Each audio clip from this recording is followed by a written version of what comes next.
నమస్కారం ఘంటారావానికి స్వాగతం ముందుగా ప్రధానాంశాలు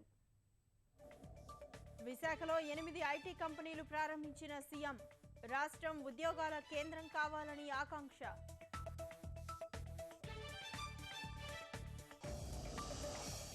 విద్యతో పాటు క్రీడలకు ప్రోత్సాహం అత్యాధునిక టీటీ అకాడమీ ఏర్పాటు చేస్తామన్న సీఎం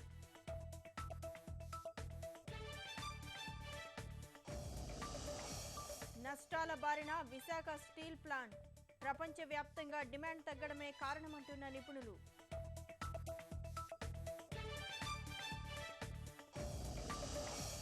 అమెరికా అధ్యక్ష అభ్యర్థుల మధ్య వాగ్యుద్ధం రిగ్గింగ్ జరుగుతుందంటూ ట్రంప్ ఆరోపణలు తిప్పికొట్టిన హిల్లరీ